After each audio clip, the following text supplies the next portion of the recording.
So hello guys, the topic that we are going to study today is pteridophytes, right? तो pteridophytes इसका pronunciation pteridophytes है, ये भी आप लोगों को बता दूँ, it's not petridophytes or something like that. तो इसको pteridophytes ही बोलना, जो कि 11th के नए नए बच्चे हैं उनके लिए ये एडवाइस है. तो सबसे पहले without wasting any time let's get started. मैं कुछ और बोलने वाली नहीं हूँ, राइट? तो स्टार्ट करते हैं हम लोग. तो pteridophytes includes hostels and ferns. तो हॉस्टेल्स और फर्न्स जो हैं वो हमारे किस में आते हैं? टेरिडोफाइट्स के अंदर आते हैं. Then these pteridophytes are use for medicinal purposes and as soil binders. तो जो टेरिडोफाइट्स होते हैं उनको we can use as a medicine for curing some kind of disease और something like that. And also we are using this, या ये लोग जो हैं हेल्पफुल रहते हैं in case of preventing soil erosion. हम लोग बोल सकते हैं कैसे? क्योंकि they are good soil binders. अब ये सॉइल बाइंडर्स क्या होता है? तो सॉइल बाइंडर्स का मतलब होता है कि जो कि सॉइल को बाइंड करके रखते हैं. ऐसे प्लांट्स हो के सॉइल को बाइंड करके रखते हैं. ठीक है, अब क्यों करते हैं? क्योंकि इनके पास रूट आ जाती हैं. ठीक है, तो ये रूट आ जाती हैं, तो रूट क्या करती हैं? सॉइल को बाइंड करके रखती है. अब इसको और क्लियरली समझने के लिए what you need to do, take a simple example. आपने एक प्लेट ली, उसमें आपने सॉइल डाली. Now pass the air through it. ठीक है, एक साइड से आपने एयर पास करी in a medium speed, not very fast. क्या होगा? मीडियम स्पीड में भी सॉइल जो है वो ब्लो ऑफ हो जाएगी, बह जाएगी थोड़ी. ठीक है, फिर आपने क्या किया? कोई टेरिडोफाइट ले लिया, कोई भी, जैसे आपका फर्न, आपको बहुत से कॉमन है फर्न्स, सबसे कॉमन है फर्न, उसको ले लिया. ठीक है, या आपने कोई भी और क्योंकि यहाँ पे हम लोग टेरिडोफाइट की बात कर रहे हैं इसलिए आप टेरिडोफाइट को लेना मोर अच्छे से समझने के लिए. ठीक है, अदरवाइज़ आप कोई भी प्लांट ले सकते हैं. Any you can take a gymnosperm और एन एंजियोस्पर्म, बट क्योंकि यहाँ पे हम लोग बात कर रहे हैं टेरिडोफाइट्स की, इसलिए मैं बोल रही हूँ फर्न ले लो, क्योंकि इसलिए अवेलेबल होता है फर्न. तो आपने फर्न को क्या किया? उस सॉइल में लगा दिया, बहुत सारे फर्न लगा दिए. अब आपने हवा जब पास कराई in the same speed, then what you are going to see that अब जो है सॉइल का बहना जो है, या जितनी सॉइल इरोड हुई है, या बोल सकते हो जितनी सॉइल ब्लो ऑफ हुई है विद द एयर, उसकी क्वांटिटी नियरली 9 के बराबर है. ठीक है, क्यों? क्योंकि अब जो प्लांट्स आ गए हैं तो प्लांट्स ने उस सॉइल को पकड़े रखा है. उस सॉइल को क्या किया है? पकड़े रखा है. तो उस सॉइल को पकड़े रखने की वजह से अब जब हवा पास हो रही है तो वो जो हवा है वो अपने साथ सॉइल को नहीं ले जा पा रही है. So this is what is soil binders, and this is why these pteridophytes are termed as soil binders. ठीक है, so they are good soil binders. वो सॉइल को होल्ड करके रखते हैं कि नहीं, तुम अब कहीं नहीं जाओगी, right? Then they are frequently grown as ornamentals. अब ये ऑर्नामेंटल्स का क्या बात हुई? ऑर्नामेंटल्स का क्या मतलब हुआ? तो you would be knowing that हम लोग ऑर्नामेंट्स पहनते हैं, specially girls would be knowing. Otherwise अब तो सभी पहनते हैं ऑलमोस्ट. अब अरे ठीक है, तो देखो ऑर्नामेंट्स क्या होते हैं? ऑर्नामेंट्स हो गए या एसेसरीज़ हो गई, तो we wear them to enhance our beauty, right? उसी तरह से कुछ लोग होते हैं जो कि ये जो टेरिडोफाइट्स होते हैं या कोई भी प्लांट्स को क्या करते हैं? अपने घर में सजाते हैं, right? They keep them in the flower pot, grow them in the flower pot and put them around their houses. और कुछ लोग staircases पे रखते हैं, राइट? तो इससे क्या करते हैं? वो अपने घर की सुंदरता बढ़ाते हैं, means they enhance there beauty of their home, right? तो अपना तो इस तरह से जब हम लोग यूज़ करते हैं तो this means we are using them as ornamentals. ठीक है, तो वो इस प्लांट्स को जब हम लोग ग्रो करते हैं for the beautification of our home, या जहाँ पर भी हम रह रहे हैं, जहाँ पे हमने लगाया है, तो it means we are using them as ornamentals. सजाने के पर्पज़ से हम लोग यूज़ करते हैं in Hindi if we talk about. ठीक है, तो टेरिडोफाइट्स को उस तरह से भी यूज़ किया जाता है. फिर जब हम बात करते हैं कि evolutionary, they are the first terrestrial plants to possess vascular tissues,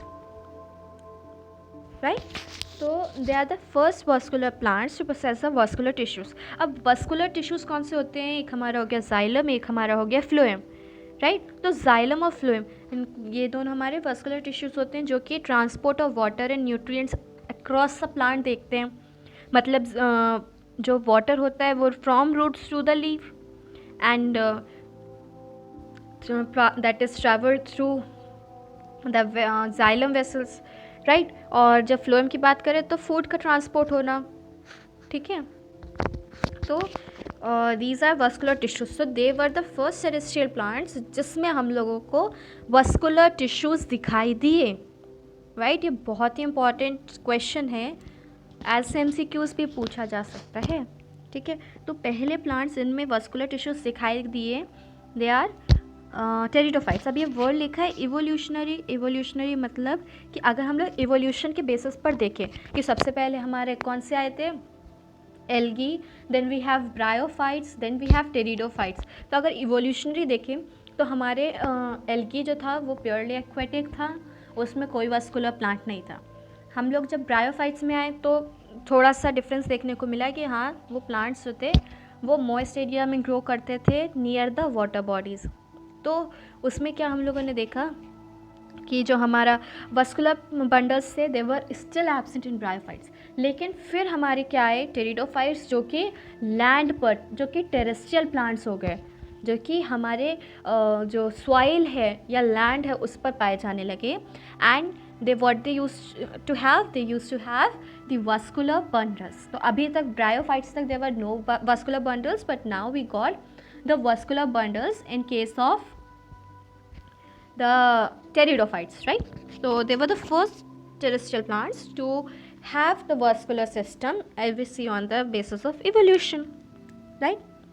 तो vascular system कौन कौन से हुए हमारे, xylem and phloem. You shall study this more about these more. You shall study more about these tissues in chapter 6. तो chapter 6 में हम लोग पढ़ेंगे. तो अभी इसके ये xylem और phloem के बारे में we are not going to discuss, ठीक है. तो xylem और phloem के बारे में हम लोग chapter 6 में समझेंगे of the NCERT. और वो chapter कौन सा है हमारा, the chapter 6 of NCERT is the anatomy of flowering plant.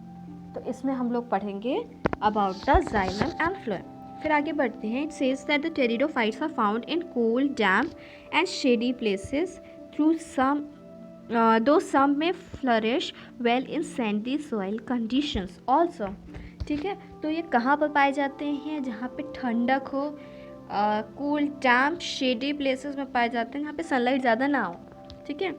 And even some are also found in the sandy soil also, ठीक है. तो ये कंडीशंस हैं जो आपको याद रखनी है.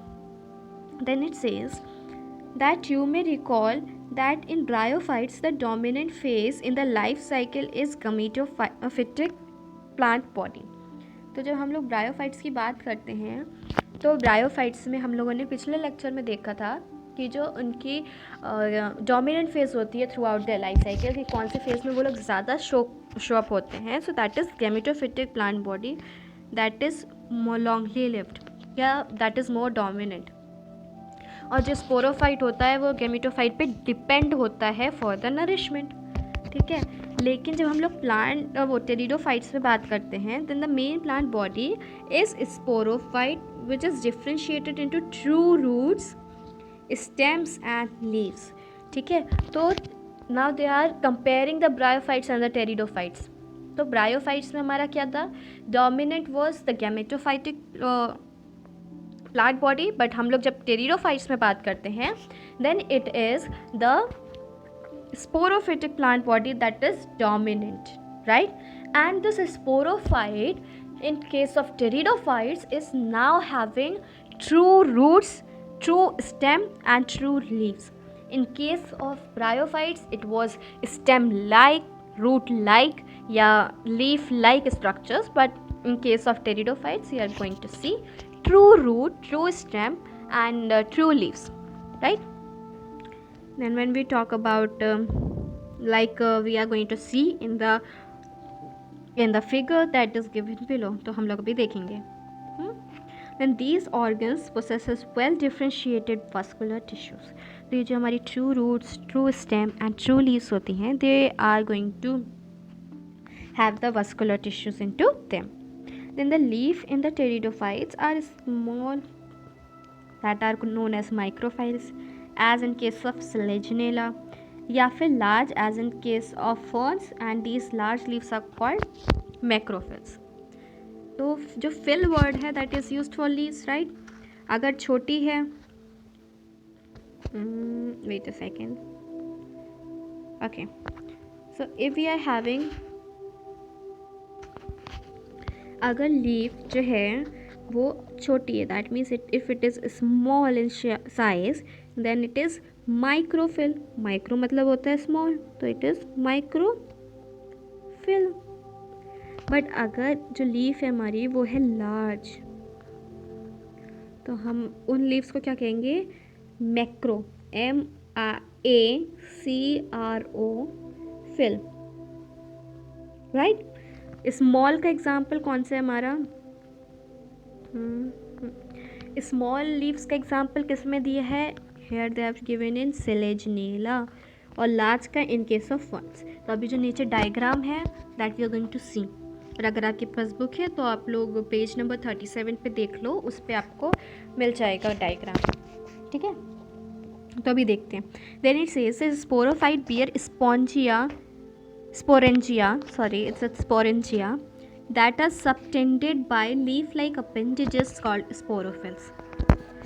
In some cases, sporophyll may form distinct compact structure called strobili or cone, as in case of Selaginella and Equistum. The sporangium produces the spores by meiosis in spore mother cells. तो अब देखो ये जो बोला है, okay, तो ये देखो हमारे पास क्या था, सबसे पहले हमारे पास पूरी प्लांट बॉडी है, हमारे पास प्लांट बॉडी है, right. Don't mind the writing, okay, क्योंकि डिजिटल पेन से उतनी बढ़िया राइटिंग नहीं आ रही है। ओके, सो प्लांट बॉडी है। अब प्लांट बॉडी के पास जो लीफ जो ट्रू लीव्स इन्होंने बताई ना, तो ट्रू लीव्स को क्या कहते हैं in case of pteridophytes, it is sporophylls.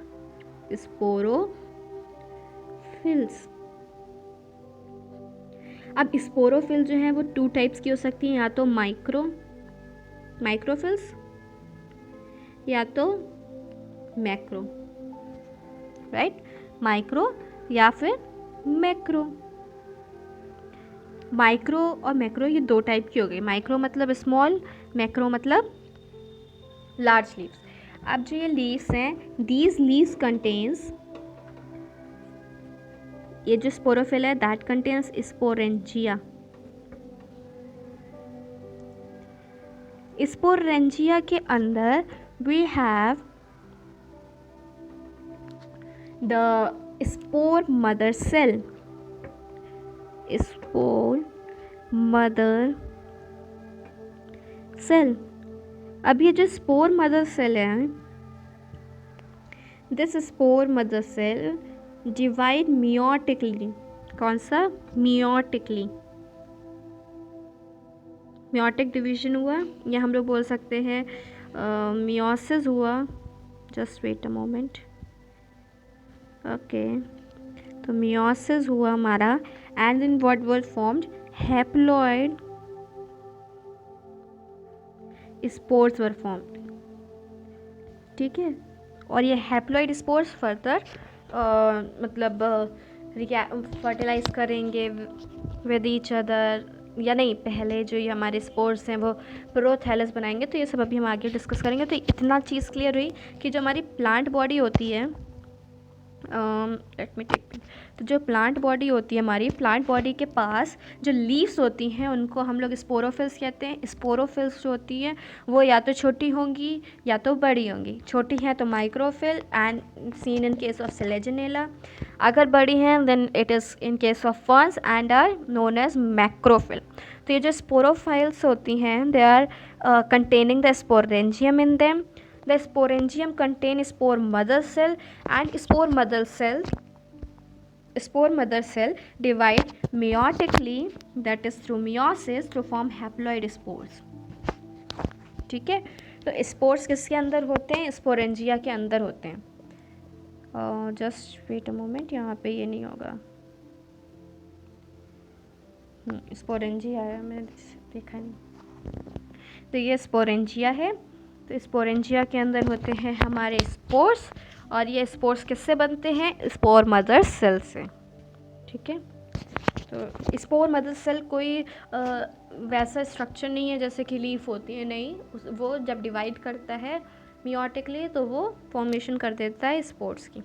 तो I hope this would be clear to you all, right. अब आगे बढ़ते हैं। हाँ, तो ये देखो, ये स्ट्रक्चर्स दिए हैं। तो ये जो हमें पहला स्ट्रक्चर दिया है, दिस इज स्लेजनीला, दिस इज स्लेजनीला। तो अब देखो, ये स्लेजनीला है।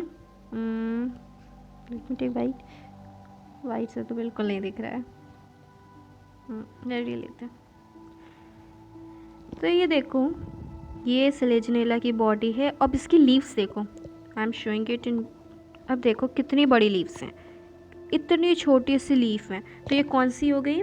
माइक्रोफिल्स,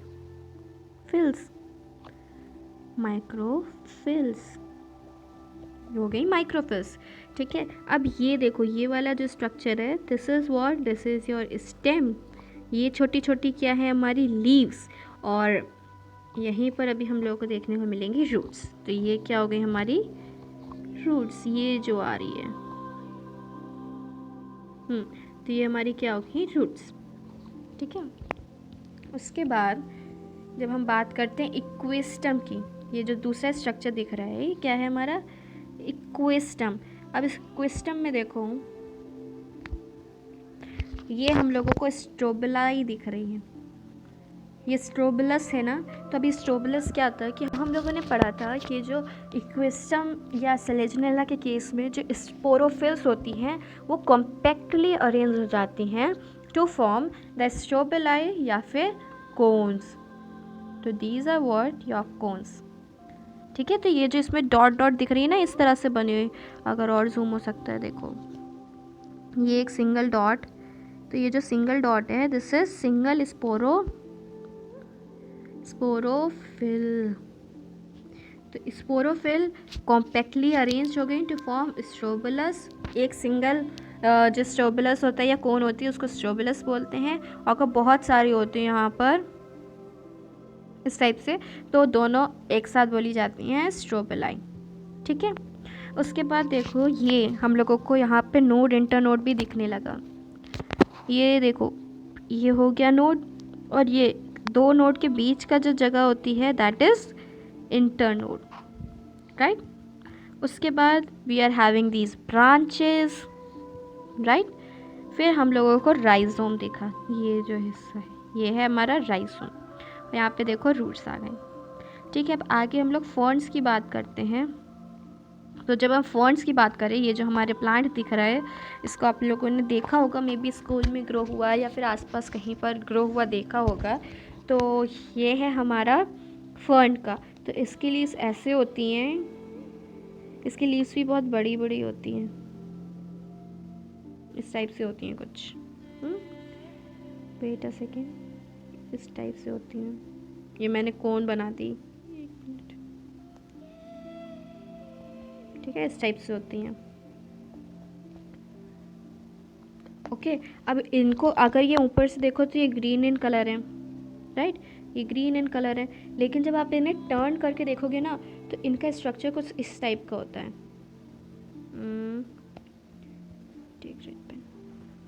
तो ये जैसे ये है, ऐसी लीफ है, ठीक है, जस्ट शोइंग यू कि किस टाइप का स्ट्रक्चर होता है। रेडी लेते हैं। तो यहाँ पे जैसे इसमें ऐसे से डॉट्स बनी होती हैं नीचे, ठीक है। तो ये जो डॉट्स बनी होती हैं ये हो गई हमारे स्पोरेंजिया, जिसके अंदर स्पोर मदर सेल है that divide meiotically to form spore haploid spores, ठीक है। तो कभी भी आपको फर्न मिले तो उसको टर्न करके ज़रूर देखना। तो ब्राउन कलर की वो बनी होती हैं, पहले जो होती हैं वो ग्रीन कलर की होती हैं, and then when they grow up तो वो धीरे धीरे करके ब्राउन टर्न होने लगती हैं। जो स्पोरेंजिया होती है फर्न की, तो वो बैक साइड में होती है, उसको देखना। देन ये हम लोगों को दिख रहा है, ये है हमारा सेल्वेनिया, मैं स्फेग्नम बोले जा रही थी, इट इज़ सेल्वेनिया। तो इसकी देखो, इसके पास भी मैक्रोफिल्स हैं, राइट, और इसमें देखो ये आप लोग देख सकते हो कि here they are not arrange in the form of cones, या स्ट्रोबेलाई के फॉर्म में नहीं अरेंज्ड है, नॉर्मली अरेंज्ड है। और ये मैक्रोफिल्स हैं, मैक्रोफिल्स हैं। तो इतना क्लियर हो गया। अब आगे बढ़ते हैं हम लोग। फिर ये लाइन बोलती है the spores germinate to give rise to inconspicuous small but multicellular, small है but it is multicellular small body that is free living, that means it is not dependent on anything, it is free living and is mostly photosynthetic thyroid structure and that body is gametophytic body, या हम लोग gametophyte कह सकते हैं। And it is named as prothallus, तो prothallus हो गया। Then these gametophytes require cool damp shady places to grow, this is what the pteridophytes require. So because of this specific restricted requirements and need for water for fertilization, the spread of living pteridophyte is limited and restricted to narrow geographical areas. तो इस requirement की वजह से क्या होता है,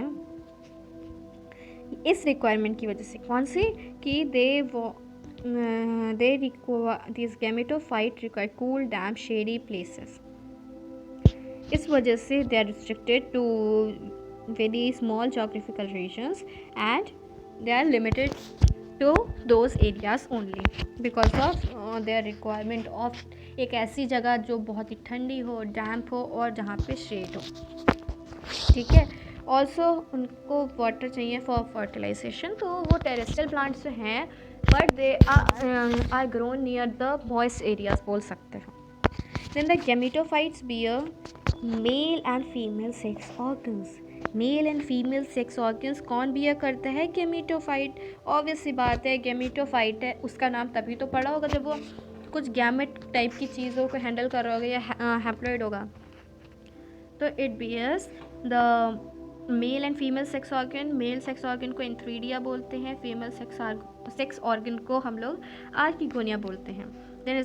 Then water is required for transfer of anthrazoids, the male gametes released from antheridia to the mouth of archegonia.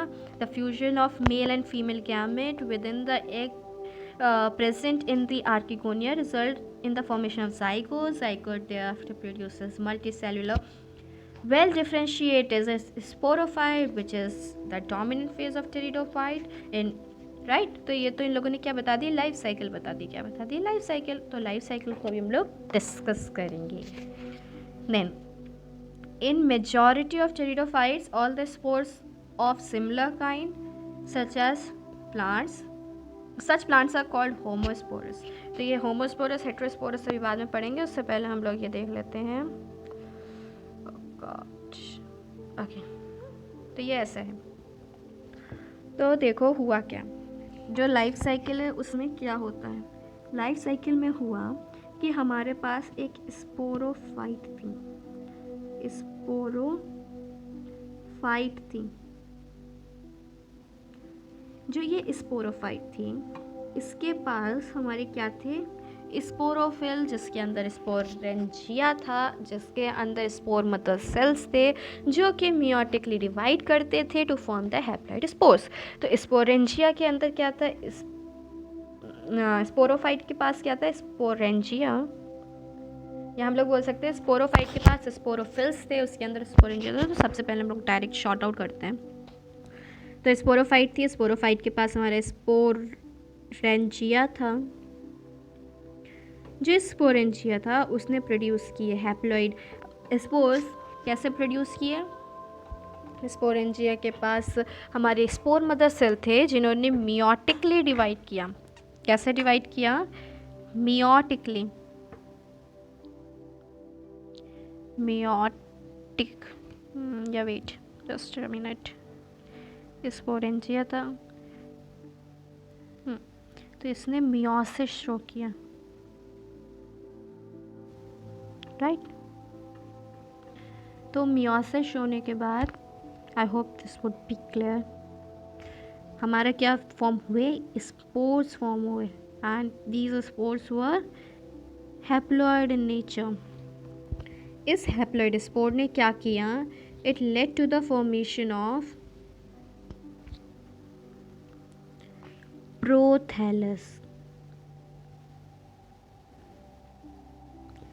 अब ये प्रोथैलस क्या है, दिस इज द गैमीटोफाइट जो हमारे गैमेट्स बियर कर रहा है, राइट। तो गैमीटोफाइट है ये। अब इस गैमीटोफाइट ने क्या किया, इसने हमारे स्पोर बियर कर रहा था दो टाइप के, जस्ट अ मोमेंट, एक तो मेल एक फीमेल। मेल वाला एंथ्रीडिया, क्या कहते हैं इसको, एंथ्रीडिया,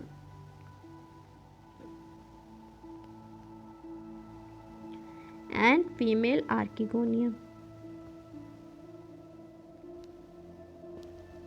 ये क्या है, हमारे male and female sex organs. इन्होंने फर्दर एंथ्रेजोइड्स रिलीज किए, स्पेस नहीं है तो I am writing simply as A T, ठीक है। तो एंथ्रेजोइड्स रिलीज किए और इन्होंने एग प्रोड्यूस किया। ये एग थे, एंथ्रेजोइड्स थे, दे हैड फ्यूजन अप, इन्हें फ्यूज किया टू फॉर्म ज़ाइगोट। या रुको, तो दोनों फ्यूज किए तो फॉर्म ज़ाइगोट। ज़ाइगोट बनने के बाद वो उसने जो था स्पोरोफाइट फॉर्म कर दिया। तो this is the life cycle of the pteridophytes. तो टेरिडोफाइट्स की लाइफ साइकिल, जिसमें हमारे पास एक स्पोरोफाइट था दैट कंटेन्स स्पोरोफिल्स, जिसके अंदर स्पोरेंजिया था, स्पोरेंजिया के अंदर स्पोर मदर सेल्स थे, those divided meiotically to form the spores, and spores were haploid in nature. The spores were haploid in nature. Then these spores divided and formed the prothallus, that was a gametophyte, young gametophyte, जिसके पास हमारे antheridia था और archegonia था. Antheridia क्या था हमारा, antheridia was the male sex organ and archegonia was the female sex organ. Antheridia ने एंथ्रोजोइड्स बनाए, आर्किगोनिया ने एग बनाया.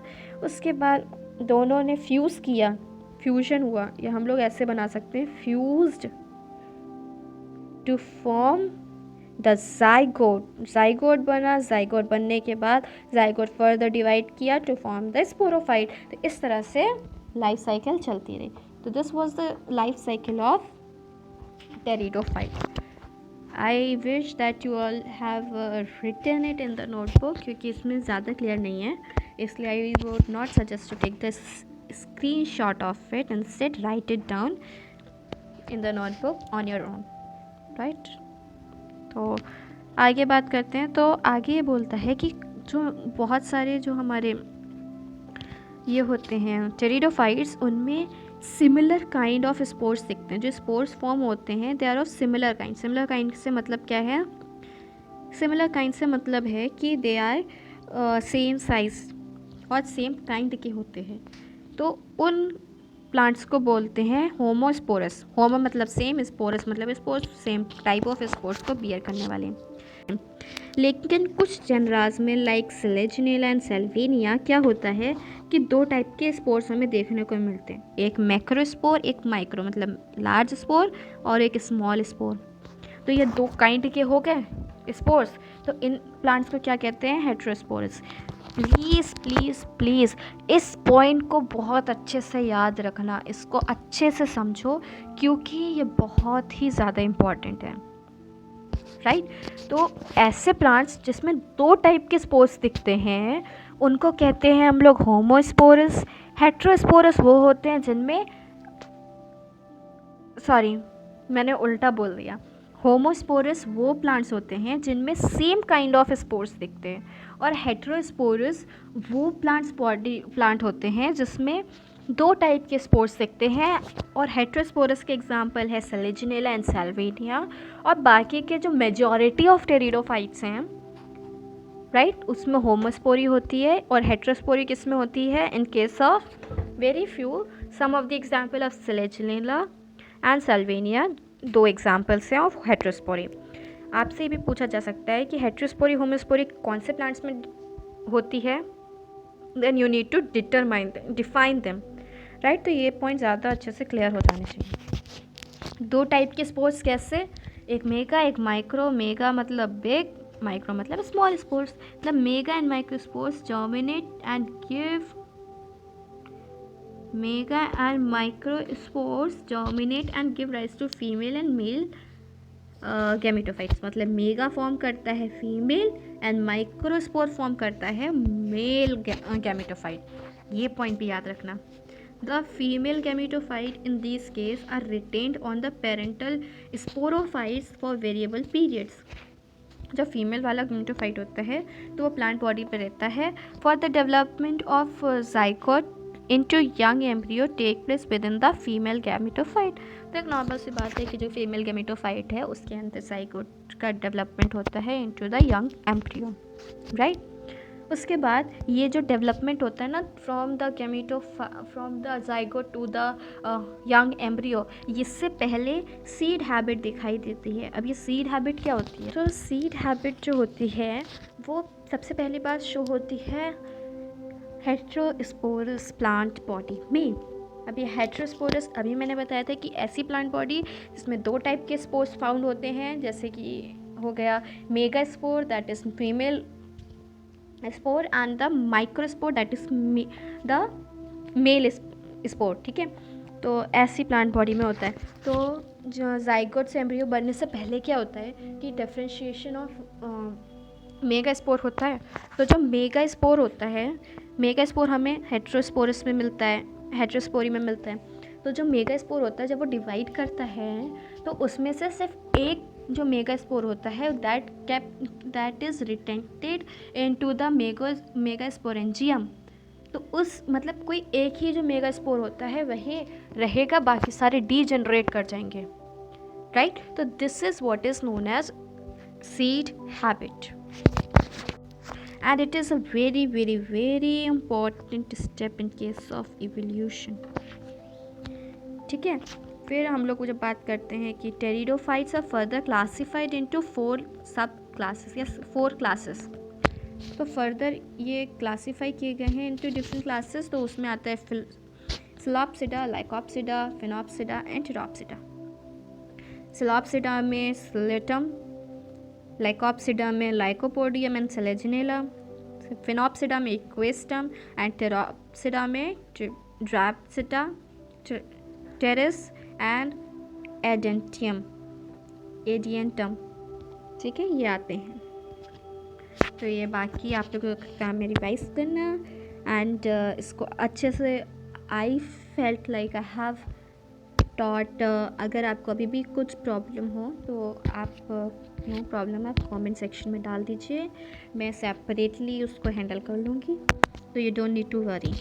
And also please, if you like the video, please do like, share and subscribe to my channel, and also don't forget to share this knowledge to your friends, क्योंकि आखिरकार ज्ञान बांटने से बढ़ता है, right? So I hope that you would have enjoyed throughout this lecture. और basically ये जो टेक्सोनॉमी की चैप्टर्स होते हैं या क्लासिफिकेशन के चैप्टर्स होते हैं इनको थोड़ा इंटरेस्ट लेके पढ़ो। वैसे भी ये बोरिंग होते हैं, आई नो, लेकिन plant kingdom is something very interesting in some way. तो what I feel is animal kingdom के comparison में plant kingdom ज़्यादा बेहतर है। तो इसको पढ़ने में 11th में तो उतना नहीं है, तो आप लोग ईज़िली पढ़ सकते हो। तो थोड़ा इन्जॉय करके थोड़ा रिलैक्स होके पढ़ो, राइट। जब माइंड अच्छा हो तो पढ़ो, अगर माइंड टेंशन में है तो कोई दूसरा टॉपिक ले लो। तो क्लासिफिकेशन पढ़ने की कोई ज़रूरत नहीं है, no need of starting classification at that time, right. तो जब माइंड फ्रेश हो, अच्छा हो, तब ये क्लासिफिकेशन लेकर बैठो। एंड आई होप दैट मैंने जितना भी समझाया है लाइन टू लाइन आप लोगों को समझ में आया है। अगर नहीं तो please comment me, please do tell me, so that I am able to make a separate video, separate lecture. I am able to give your queries good attention so that you're going to secure good marks and also after all have a good knowledge, right? So hope that you would have enjoyed the lecture. Next lecture में हम लोग बात करेंगे gymnosperms की, फिर हम लोग बात करेंगे angiosperm की, and then finally we will sum up this chapter with alternation of generation. तो अभी 3 lectures और हैं. So I hope that you would have enjoyed. Till then bye bye, thank you.